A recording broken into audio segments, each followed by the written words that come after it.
realizar es sobre un documento de herramientas manuales donde se tienen en cuenta los criterios ergonómicos para la selección adecuada de herramientas. Bueno, entonces como tal, ¿qué es una herramienta?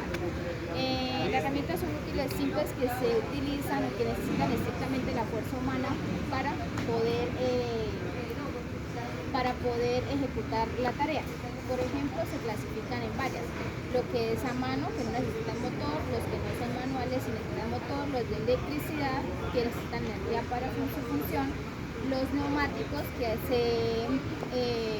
son a base de aire comprimido; hidráulicos, con presión hidráulica; y los de combustión interna, que son aquellos como por ejemplo la motosierra, que necesitan gasolina para su funcionamiento. Aquí tenemos una introducción. Pues obviamente en la antigüedad se fabricaban herramientas para la elaboración de posibles tareas donde no se podía ejecutar fácilmente con las manos. Hoy en día las herramientas han evolucionado, pero muchas de ellas no han tenido, digamos, no difieren mucho de las antiguas. También se subestima mucho las herramientas manuales y no se ven las posibles consecuencias que causan esto en el trabajador. Por ejemplo, posibles lesiones, o una mala fabricación, un mal diseño o una mala utilización puede causar lesiones a largo plazo. Desde el punto de vista preventivo, pues las herramientas se utilizan en varios sectores, diferentes sectores para el trabajo. Obviamente los trabajadores expuestos a estas herramientas pues también es amplio. Es importante la información, la formación y la atención que un trabajador preste al momento de ejecutar una herramienta, porque esto previene lesiones en sí. Los análisis para la selección de herramientas. Entonces, hay unas reglas al momento de hacer la selección de las herramientas manuales. Se considera según unos datos estadísticos, también sobre unas características individuales para las personas que no hacen parte de estas estadísticas, y pues se considera que también si los usuarios son zurdos o son diestros, igualmente el sexo, si son masculino o femenino. Bueno, en un enfoque global, en nuestro documento se centra sobre una norma europea, la cual tiene unos principios a considerar, como la adaptación del entorno, el fácil uso, la adaptabilidad, las condiciones ambientales. Para nuestro país podemos considerarlo o podemos compararlo con la resolución que tenemos, que es la 2400 de 1979, donde nos explica tres artículos que también tienen que ver con las herramientas manuales, es decir, el artículo 355, 358 y 360, donde nos indican el material, el uso que se le debe dar y el material de excelente calidad, dependiendo para cuál van a estar expuestas estas herramientas. Bueno, el estudio de las características de la tarea también se tienen en cuenta, bueno, la frecuencia de uso, qué repeticiones tiene, las posturas, las características de los materiales, y pues como tal nuestro documento se centra más que todo en las extremidades superiores, como hacer la mano, el antebrazo y la garra.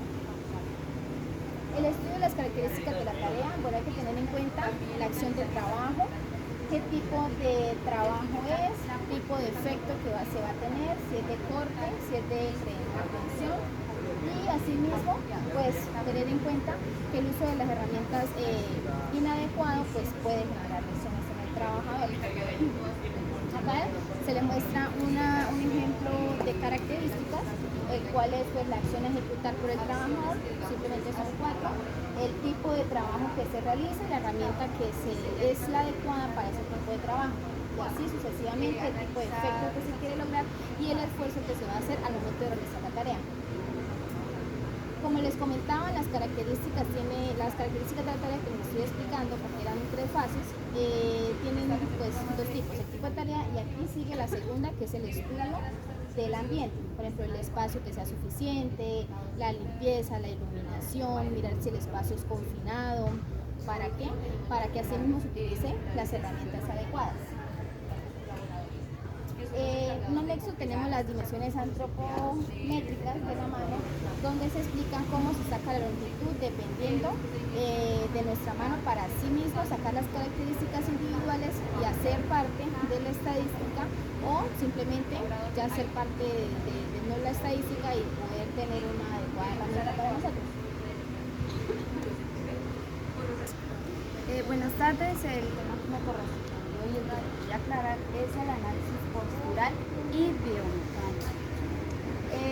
Este empieza con la postura del cuerpo. La postura debe ser lo más cómoda posible, debe permitir movimientos sencillos. Al hacer esto o tener una mala postura puede traer algunos problemas hacia el trabajador o hacia la persona. Hay algunos aspectos que debemos de tener en cuenta, como la altura de la cabeza. Se debe observar la altura de los ojos a la hora del empleo de la herramienta. Tenemos que tener nuestra cierta altura de cómo vayamos, nuestra mirada levemente puesta en la herramienta que se está utilizando. El otro aspecto es a la altura de los hombros. Se debe evitar en la medida de lo posible las tareas que obliguen a la adoptación de postura en donde los hombros estén levemente alzados. El alcance de los brazos. En este aspecto también nos quiere explicar que los objetos o las herramientas donde estén deben de estar ubicados de una manera donde se puedan alcanzar, se puedan coger, se puedan obtener fácilmente sin estorbar en la hora de trabajo, y también tienen que estar enfrente en la parte del frente del trabajador.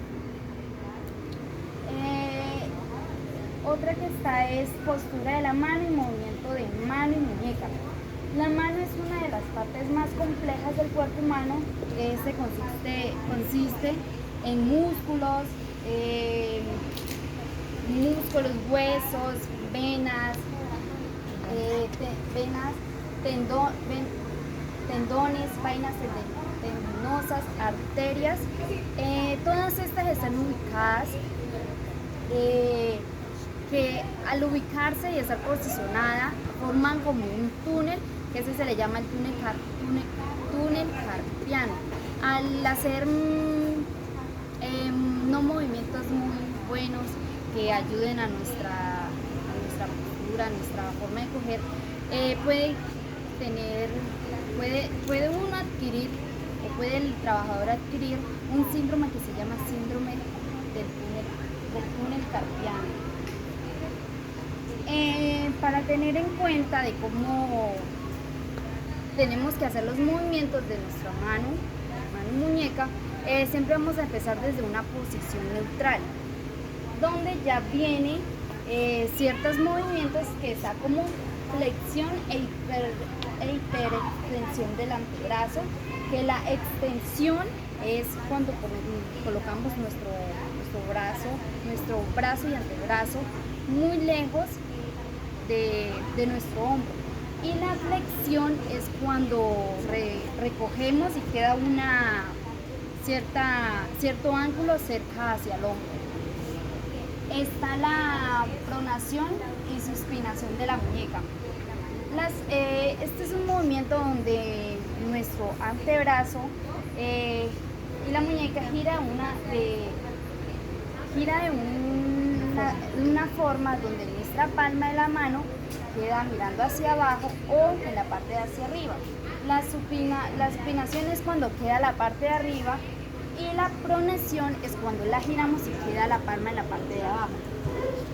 La flexión y extensión de la muñeca. La flexión es cuando nosotros realizamos el movimiento y queda nuestra muñeca cerca del antebrazo, y la extensión es cuando nuestra palma queda hacia arriba. Seguimos con desviación cubical, que es aducción, y radial abducción de la muñeca. Quiere decir que la desviación cubital o aducción, como lo conocemos, es cuando llevamos nuestra muñeca cerca a nuestro meñique y muy lejos de nuestro meñique. Y la desviación radial es abducción, es cuando llevamos nuestra muñeca lejos de nuestro pulgar. La naturaleza de agarre. Algunos autores o algunos investigadores de este tema denominan al agarre presión de un objeto. Hay cuatro tipos de agarre, que están principalmente, que es palmar, de fuerza, pinza y de gancho. Pero en sí se ven tres que son más principales, que son los de fuerza, los de pinza y los de gancho.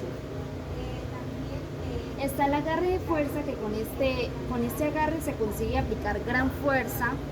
Hay dos tipos de agarre, que es fuerza diagonal y fuerza transversal. En nuestro ejemplo de la imagen, cuando él agarra el martillo, él está usando la fuerza transversal. Está también el agarre de pinza, que ese es un agarre más delicado y más complicado, porque en este solo se va a utilizar el dedo pulgar y ciertamente las puntas de los dedos. El más utilizado es la punta del dedo índice, que es donde ejercemos la fuerza y la dedicación al trabajo que se va a hacer. Está el agarre de gancho, que durante este tipo de agarre actúan todos los dedos menos el pulgar.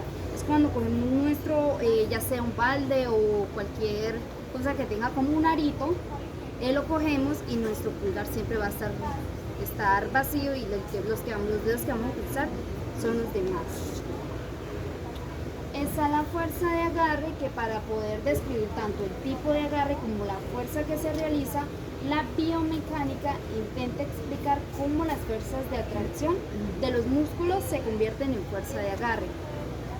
También está el acoplamiento, que el acoplamiento va a hacer referencia a la zona de la herramienta que va a estar en contacto con la mano. El acoplamiento, ahí tenemos que ver la herramienta, que la herramienta quede bien puesta en nuestra palma de nuestra mano, y eso quiere decir que sí vamos a tener un acoplamiento bueno.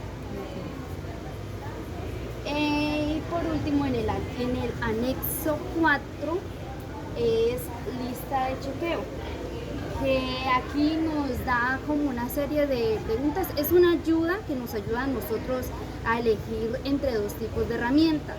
Dependiendo de cómo se vaya llenando la lista, la herramienta que tenga más sí positivos es la herramienta que es más adecuada para el tipo de trabajo que nosotros vayamos a utilizar.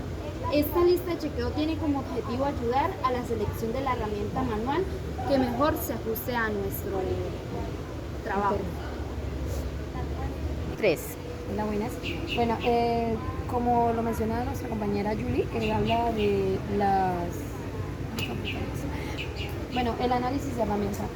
Describe las características de la herramienta en su conjunto persona-herramienta. Es fundamental conocer ambos aspectos para llegar a un adecuado acoplamiento dentro de todo el sistema de trabajo. Para un buen análisis de herramienta o una buena selección de herramienta hay tres características fundamentales, que son los criterios para tener en cuenta en una herramienta: forma del mango y de la herramienta, dimensión y peso de la herramienta, material de la herramienta y superficie del mango. Voy a definir cada concepto. La forma del mango de la herramienta. El mango debe proporcionar un máximo contacto entre la mano, si se está usando guante, pues con el guante, y la herramienta. En general, su sección debe ser cilíndrica, achatada o elíptica, como lo representa la imagen. Bueno, para considerar las dimensiones de los mangos, en primer lugar se debe definir el uso previsto de la herramienta y establecer los criterios biomecánicos de la tarea. Por ejemplo, acá debemos saber en qué vamos a usar la herramienta para saber su uso y si le vamos a dar un uso adecuado, valga la redundancia. La forma de la herramienta. La forma de la herramienta tiene que ser según la actividad a desarrollar, tiene que tener métrica y estar bien diseñada para la labor que se le piensa hacer uso. Un ejemplo de ello son los cuchillos, que ellos no solo se buscan por el filo, sino también por el mango, porque a veces el mango y la curvatura que tiene el cuchillo, porque pues son para diferentes cortes, carnes, pescados, pollos, cualquier diferencia. La dimensión del mango y peso de la herramienta. La herramienta en general debe adaptarse a la tarea del espacio de trabajo disponible. Como siempre lo hemos mencionado anteriormente, la herramienta como tal tiene que acoplarse a cada tarea de la que se debe desarrollar. Por eso hay varias y infinidad de diferentes modelos en lo comercial. Bueno, la longitud del mango es importante, ya que un mango corto no es bueno para el agarre de fuerza, mientras que un mango inferior a 19 milímetros sería inadecuado para un agarre de precisión donde se debe sujetar bien el mango entre el pulgar y el resto de los dedos. El peso de la herramienta como tal no está bien especificado, no dice un peso, no, este tiene que ser, no. Pero se va a considerar que el límite adecuado para una herramienta es de 0,9 kilogramos y 1,5 kilogramos. Y el máximo como tal sería de 2,3 kilogramos. Cuanto sea menor el peso, es mejor para el movimiento del trabajador con la herramienta. Y pues el uso, o sea, ¿qué tal que un trabajador use una herramienta 20, 30 minutos hasta mediodía? Si el peso de la herramienta es demasiado, obviamente va a ser más fuerza, más agarre, más precisión, que pues, obviamente se va a ver afectado. El material de la herramienta y la superficie del mango.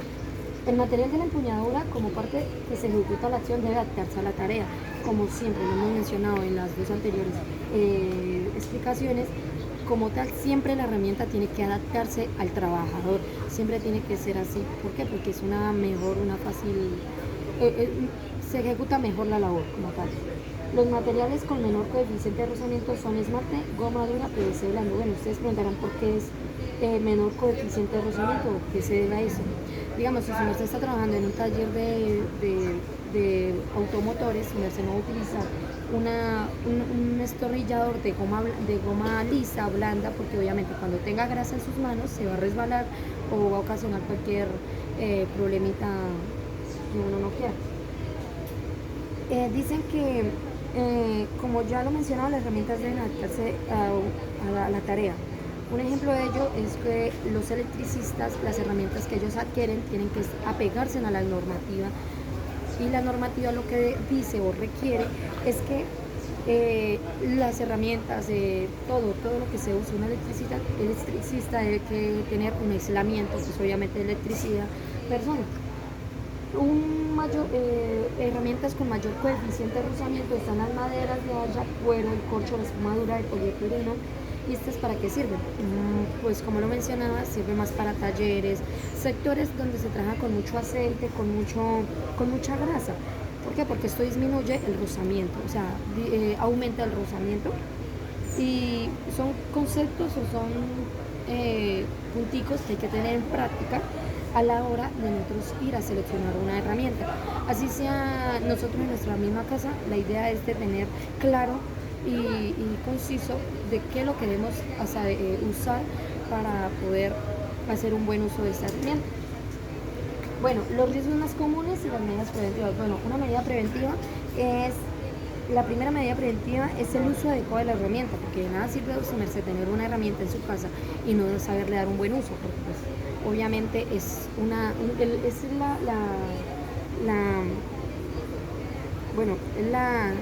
el riesgo más común. Una medida preventiva es saberlo usar, capacitarnos, leer el manual de instrucciones, que a veces lo que hacemos es botarlo. Bueno, y un riesgo común depende en gran medida es del trabajador, porque pues los trabajadores no le dan un buen uso, no implementan bien la herramienta. Y pues como lo ha demostrado la experiencia, los riesgos pueden estar relacionados con golpes y lesiones en manos, con golpes de contusiones, proyecciones, materiales, lesiones por esfuerzo repetitivo y caída de tropiezo. Unas medidas preventivas como tal son selección adecuada de la herramienta. Como les estaba mencionando, hay que saber seleccionar nuestra herramienta como tal, no solamente ir y comprar esta porque creo que parece bien, no, la idea es seleccionarla y darle un uso adecuado. La formación y capacitación de los trabajadores, esto ya va mucho más para empresa o el objetivo como tal es que capacitar al empleado. El mantenimiento regular de la herramienta, el diseño ergonómico y bueno, un riesgo de los comunes, un diseño inadecuado. Siempre como tal son herramientas mal diseñadas que no se adaptan a la tarea. Por ejemplo, a veces hacen las herramientas con más, no sé, como más llamativas, pero como tal no cumplen el requisito para lo que están diseñadas. Solamente es como para aumentar ventas, pero como tal no están bien diseñadas. La mala calidad, herramientas defectuosas y de baja calidad. ¿Cómo pasa esto?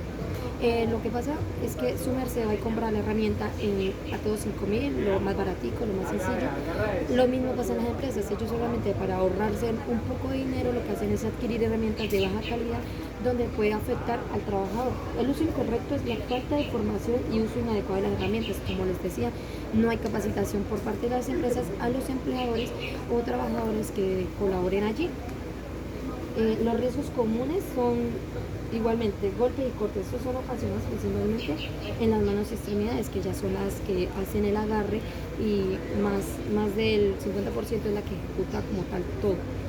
Las lesiones musculoesqueléticas. Bueno, ese es un proveniente por malos esfuerzos repetitivos. A veces por ahorrarse un tiempo quieren agarrar las cosas como que ni siquiera usar un buen agache adecuado. Yo creo que pues, ya se sabe. Las lesiones oculares es una proyección de partículas procedentes de los materiales con los que se trabaja. Como tal son los que trabajan con soldadura, construcción, en todo ello. O sea, siempre no están usando los elementos apropiados, entonces obviamente una medida preventiva como tal son la selección de herramientas, elegir herramientas adecuadas para cada tarea y adaptarse al usuario. Creo que una medida preventiva que deberían formar las empresas es que coger cada empleado y hacerle su revisión de qué herramienta sería adecuadamente para él, qué herramienta sería buena. Por ejemplo, dependiendo del sexo del trabajador es diferente herramienta. La formación es capacitar a los trabajadores sobre el uso seguro y correcto de las herramientas. Y el mantenimiento, realizar revisiones periódicas y mantener la herramienta en un estado donde garantice la persona que le hace el mantenimiento de que van a seguir funcionando o hasta mejor después de la revisión. Bueno, buenas tardes. Les voy a hablar acerca de la antropometría dinámica y movimientos de la muñeca y de las manos. En este caso voy a dividir lo que es la antropometría. La antropometría nos habla o nos indica que es la ciencia humana que se centraliza en medir y analizar el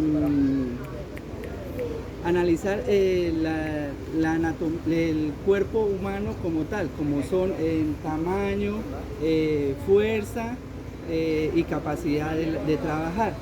La antropometría dinámica ya nos indica que estudia el cuerpo humano en movimiento y se especifica o se centraliza en lo que son las extremidades y los movimientos de las articulaciones. Les voy a hablar ahora un poco de lo que son movimientos de la muñeca y de la mano para asociarlos con lo que significa o asociarlos con el tema que es la antropometría dinámica. Movimientos de la mano, por lo menos tenemos, empezamos con los movimientos de la muñeca, que nos dice que la muñeca es la unión entre el antebrazo y la mano. Esto tiene ciertos movimientos, entre los cuales está por lo menos la flexión, que digamos la mano en esta postura, la flexión sería hacia adentro y la extensión sería hacia arriba. Tenemos también desviación radial y desviación cubital, que la mano se estaría dirigiendo hacia el radial, que es esta parte, y hacia el cubital, que sería la parte posterior. También tenemos rotación, pronación supina, que sería la mano en posición, digámoslo, relativamente boca abajo, y vuelve y la supina en lo contrario. Tenemos movimientos de la mano, como son la flexión y extensión de los dedos, movimientos de oposición, que significa pasar los dedos cada dedo por el pulgar, y un movimiento de pinza, que sería para agarrar los objetos, ese sería. También tenemos movimientos como la aducción, que significa aducción y aducción, rotación de los dedos, que ya sería hacer ese movimiento. En relación con la antropometría dinámica, nos referimos de que tenemos ciertos ángulos de movimiento en las articulaciones. También tenemos los tiempos de reacción, que significa cuando se tarda la articulación o la parte del cuerpo en reaccionar a un estímulo.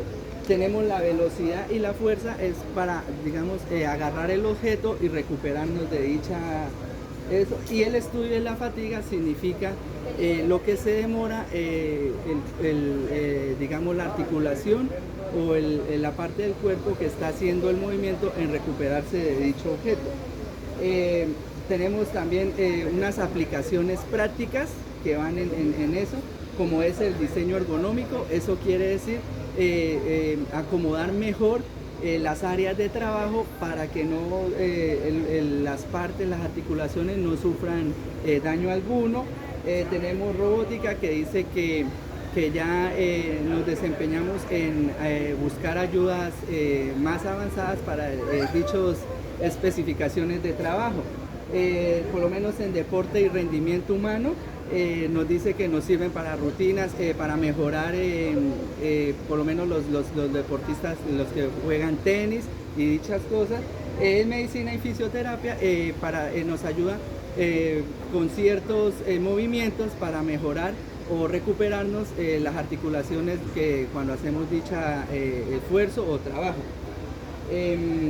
Aspectos claves, tenemos variabilidad individual, que esto se refiere que, digámoslo relativamente, que todas las personas no van a hacer la misma función, porque pues digamos hay unos que la mano es un poco más grande, otros más pequeña, entonces va a ser distinto el funcionamiento.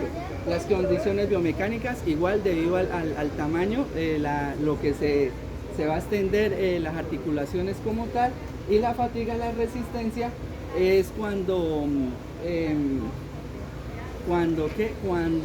la mano, digamos en este caso la mano, está alzando un peso, lo que se demora en aguantar, digámoslo, relativamente eso. Ahora les voy a hablar acerca de las fichas de seguridad de herramientas manuales. Específicamente las fichas prácticamente... todas las fichas de las herramientas manuales son relativamente diseñadas de la misma manera. Cada empresa de pronto puede cambiarle su forma de ser, pero prácticamente tienen los mismos objetivos o que tienen que tener en común. Por ejemplo, lo que son primordialmente tiene que tener el nombre de la herramienta, que es la especificación de qué herramienta, el uso principal, por lo menos para qué sirve la herramienta que se va a utilizar, partes de la herramienta, los riesgos asociados que va a utilizar cada herramienta, las medidas preventivas, instrucciones de uso